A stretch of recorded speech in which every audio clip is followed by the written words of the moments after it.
Depois de ter sido ameaçado de golpe pelos mercenários que o próprio governo russo financia, Vladimir Putin se reuniu com o líder do movimento. O curioso dessa história é que, por muito menos, quem já ousou enfrentar o presidente teve um final bastante trágico. De vez em quando é difícil entender a Rússia administrada por Vladimir Putin.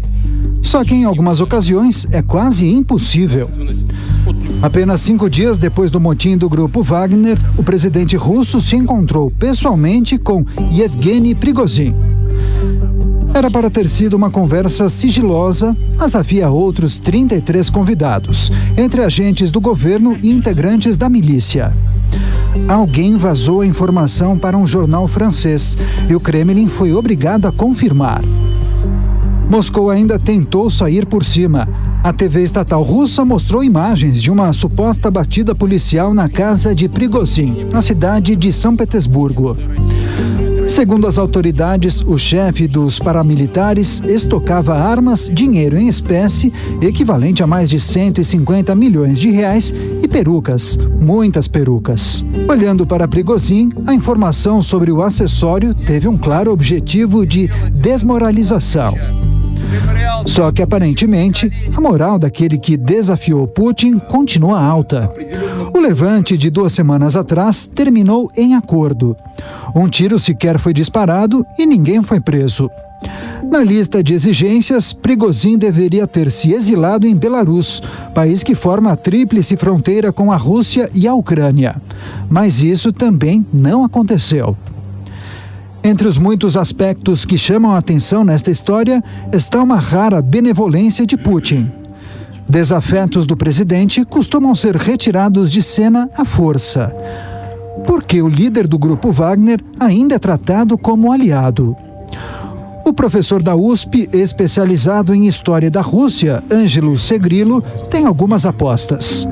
No final, o Putin preferiu colocar panos quentes, né, em vez de ter esse ato inédito, né, de tanques russos contra tanques russos, perto de Moscou, e preferiu esse mal menor de passar os panos.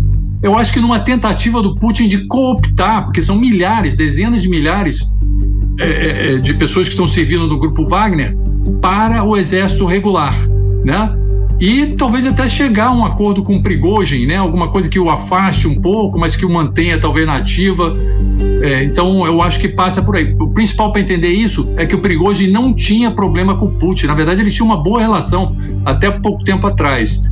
E eu acho que essa é a brecha para entender essa coisa aparentemente estranha. Os dias de tensão na Rússia provocados pelo grupo Wagner escancararam os riscos dos governos em apelar para exércitos particulares. Se por um lado estas tropas contratadas tenham se tornado uma vantagem estratégica no palco de guerra, o fato dos paramilitares estarem lutando por dinheiro e não por ideologia deixa o contrato muito vulnerável, como explica mais uma vez o professor Segrilo. Então tem muita coisa que a gente não sabe correndo por trás dos panos. É difícil agora prever, né? Pode caminhar em diversas direções. Uma, tentarem realmente colocar o Prigozhin de lado, né, numa versão mais radical de literalmente de lado, né, até eliminá-lo fisicamente.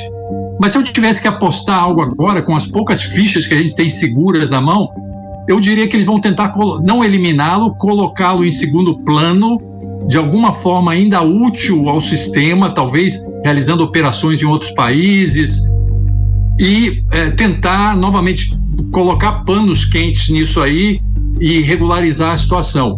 É o que eu apostaria agora com as poucas fichas que nós temos, né? Mas existem muitas possibilidades no futuro. Uma eventual trégua entre Putin e o grupo Wagner foi vista nesta sexta-feira, quando surgiram cenas de mercenários devolvendo tanques cedidos pelo exército russo.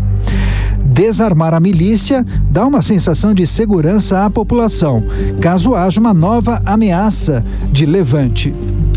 Entretanto, parte do estrago já foi feito. A crise expôs uma certa fragilidade na administração de Vladimir Putin, que se esforça para manter a figura de homem forte da Rússia, principalmente até as eleições do ano que vem. Que eles podem se voltar contra o próprio governo, né? Essa é uma possibilidade.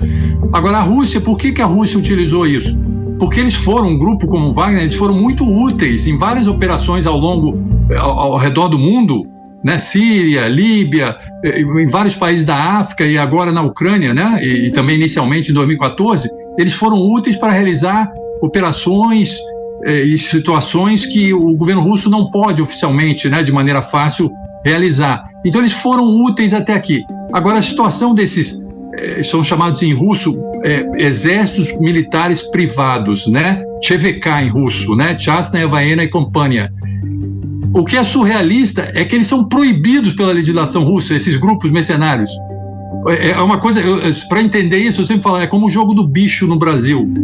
É ilegal, mas você vê em cada esquina. É a mesma coisa esses grupos paramilitares. Na verdade, há gaps na legislação e eles utilizam para isso, né? Eles falam muito que companhias podem fazer seus próprios serviços de segurança, mas o principal mesmo é que muitos desses grupos são registrados inicialmente no exterior, não na Rússia, né? Eles são registrados no exterior, por exemplo, o Corpo Slavônico foi em Hong Kong, o Wagner, se não me engano, foi na Argentina.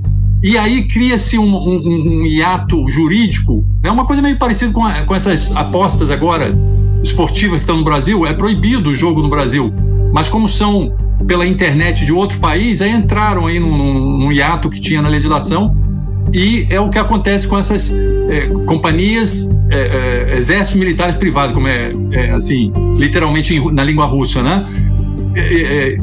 Então, eles foram úteis até aqui, o grupo Wagner, especialmente para o Putin, mas agora, com esse motim, mostraram esse problema geral, histórico, dos grupos mercenários. Eles podem se virar contra o próprio governo.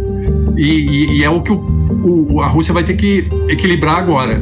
A necessidade de se adotar como o grande provedor da nação fez Putin adotar táticas raramente usadas por ele, a de sorrir e abraçar a população.